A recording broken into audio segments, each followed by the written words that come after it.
Hola, ¿qué tal amigos? Mi nombre es Randy Minor Fernando, soy estudiante del primer semestre de locución y este video es para hablar sobre la catástrofe ambiental que azotó al mundo en 2010. Estoy hablando del derramamiento de petróleo en el Golfo de México y analizaremos todo esto bajo los pensamientos de 7 filósofos. La noticia dice así: el 22 de abril de 2010 se detectó un grave derrame de petróleo en el Golfo de México. Coincidentemente, el desafortunado accidente ocurrió el mismo día en el que se celebraba en el mundo el Día de la Tierra. Aunque han pasado ya 8 años del desastroso acontecimiento, las consecuencias de este y hasta ahora han sido devastadoras, a pesar de que hace tiempo las manchas desaparecieron. Hace poco todavía se podían recoger cuerpos sin vida de peces varios, delfines o tortugas. A esto se le suma el que algunos científicos sostienen que el petróleo ha afectado a la cadena alimentaria de la zona e incluso muchas personas viven en la costa y se han enfermado gravemente al consumir recursos marinos. Este, podemos, bueno, creo que no es para ninguno de nosotros un hecho nuevo esto de que el derramamiento de petróleo fue una catástrofe mundial, ya que le afectó a innumerables personas. La vida marítima se vio demasiado afectada por eso. Y haciendo referencia al pensador Tales de Mileto, quien su filosofía dice: la explicación universal y racional que sostuvo Tales fue que el agua es origen de todas las cosas existentes, el elemento primero. Entendemos por eso que Tales de Mileto entendía que el agua era la fuente de toda la vida, y creo que es cierto, porque sin agua no podemos existir. Para empezar, nuestro cuerpo tiene una gran cantidad de agua. Y creo que dañar el agua de esa manera fue como que un hecho muy irresponsable de todas las personas que estaban en el barco cuando esto ocurrió. Pero bueno, así se dieron las cosas y hemos podido saber salir adelante a pesar de este hecho tan desastroso. Al otro filósofo que me quisiera referir es Anaximandro, quien dice que el principio o arche de todas las cosas, de lo indeterminado o aperión, como él lo decía. Ahora bien, ahí mismo donde hay generación para las cosas, ahí se produce también la destrucción. Según la necesidad, en efecto, pagan las culpas unas u otras, y la reparación de la injusticia según el orden del tiempo. La filosofía de este señor dice que no importa si lo mereces o no, todo en algún momento tiene que ser destruido para darle paso a nuevas formas. Pero creo que hasta cierto punto tiene razón su filosofía, ya que después de este hecho tan desastroso del derramamiento de petróleo, habían animales que se adaptaron a las condiciones tan desastrosas y pésimas que esto había dejado, y han sabido subsistir. Y bueno, creo que en ese punto tiene razón la filosofía de Anaximandro. A otro filósofo a quien quisiera acudir es Anaxímenes, quien dice que Anaxímenes ofrece un mecanismo de explicación, la generación de las cosas a partir de otro elemento distinto de ellas. Ese mecanismo de generación se apoya en las nociones de condensación y rarefacción. Por condensación, el aire de Anaxímenes se forman las nubes. Si las nubes se condensan, se forma el agua. La condensación del agua da lugar a la constitución del hielo de la tierra, y la condensación de la tierra da lugar a la constitución de las piedras y los minerales. El proceso inverso lo representa de rarefacción: piedra, tierra, aguas, nube, aire, y por último la rarefacción del aire produce el fuego. Esto quiere decir que todo es consiguiente. Por ejemplo, el petróleo manchó todo el agua mató animales. Según la cadena alimenticia, nosotros vivimos de los animales, y si no podemos, y si los animales están infectados, eso nos viene a afectar a nosotros también. O sea, todo eso nos lleva a la muerte o a enfermedades o incluso a adaptarnos a los medios en los que estamos, pues. Y al siguiente pensador que quisiera mencionar es a Heráclito, quien decía que el fundamento de todo está en el cambio incesante. El ente deviente y todo se transforma en un proceso de continuo nacimiento y destrucción al que nada escapa.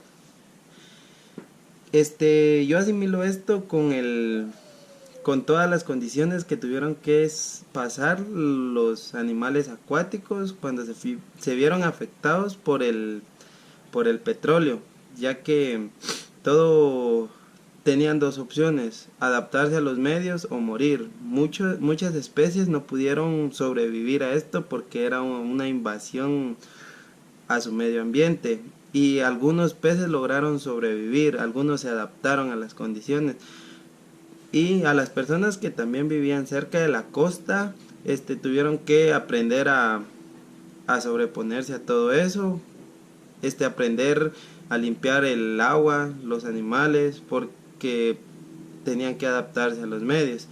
Y esto, como dice el pensador, es un proceso de cambio incesante. Al siguiente pensador que quisiera acudir es a Demócrito, quien decía: detesto los placeres que a la larga producen dolor. Y con este pensamiento me llama mucho la atención, ya que concuerda mucho con el tema del que estamos hablando, ya que el petróleo es un mal necesario, porque genera muchos problemas ambientales, demasiados. A causa de él es la mayor parte de todos los problemas que tenemos, porque de sus derivados se producen muchos problemas ambientales, como por ejemplo el combustible, que genera gases que afectan la capa de ozono. Ese derramamiento de petróleo fue un golpe muy duro para la humanidad y que costó sobreponerse a eso, pero a pesar de todo eso necesitamos el petróleo para seguir avanzando como sociedad.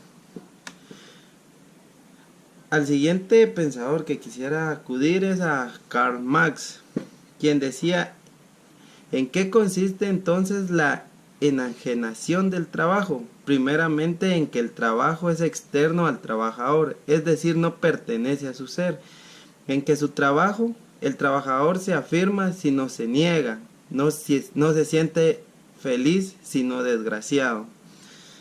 Esto quiere decir que todo el trabajo que se produjo en el limpiamiento del mar, del petróleo, eso no se puede considerar como trabajo, ya que las personas lo hacían para sentirse felices. Y dice Karl Marx que el trabajo es infelicidad, no es del ser propio, que a uno le imponen trabajo. Cuando uno hace algo por placer, entonces en ese momento ya no se convertiría en trabajo, así como las personas voluntarias que hicieron el limpiamiento del mar. Fue una obra que les nació, entonces eso ya no se convirtió en trabajo, sino que en placer para dar calma y tranquilidad a nuestro propio ser. Y por último quisiera hablar de Ludwig Feuerbach, quien dice: por tanto no es Dios, no es quien, por tanto, al último pensador a quien quisiera acudir es a Ludwig Feuerbach, quien dice que no es Dios quien ha creado al hombre a su imagen, sino a la inversa, el hombre quien ha creado a Dios proyectando en él su imagen idealizada. También dice que la palabra Dios tiene peso, seriedad, sentido inmanente en la boca de la necesidad, la miseria y la privación. Contra lo que pudiese creerse, los dioses no han sido inventados por los gobernantes o los sacerdotes que se valen de ellos, sino por los hombres que sufren. Dios es el eco de nuestro grito de dolor. A esto se refiere a que muchas personas incluso culparon a Dios por ese derramamiento de petróleo y decían que era un castigo divino para que nosotros aprendiéramos a cuidar lo que teníamos. pero realmente creo que el hombre ha sido quien ha ido poco a poco destruyendo todo lo que tenemos, y para sentir una especie de paz en su interior, quieren echarle la culpa o lavarse las manos, como dicen, con la imagen de Dios. Si haces algo malo, dicen Dios perdóname, y creen que ya todo está bien. O si les pasa algo malo, es Dios me está castigando. Pero creo que cada quien es libre y libre de pensar como quiera. También cada quien es responsable de sus propios actos. No tenemos por qué andar culpando a la figura divina, quienes llaman Dios. Y pues creo que quisiera finalizar con eso, que el hombre es el único culpable de todos los desastres naturales que han azotado a la tierra. Y creo que si realmente queremos cambiar todo esto, hacer un mundo mejor para las generaciones venideras, porque a ellos es a quienes les quedará el mundo. Me pregunto, o pregúntense ustedes, si quisieran entregarle a un mundo destrozado a sus hijos o a sus nietos. Dicen que nosotros somos la última generación que podemos hacer algo para combatir este cambio climático, estos problemas ambientales. La pregunta es si realmente lo queremos hacer. No puedo hacerlos cambiar de pensamiento, pero sí puedo invitarlos a que cambien sus actitudes. No tirar basura, hacer limpieza moderadamente, y nada más. Me despido con eso. Adiós.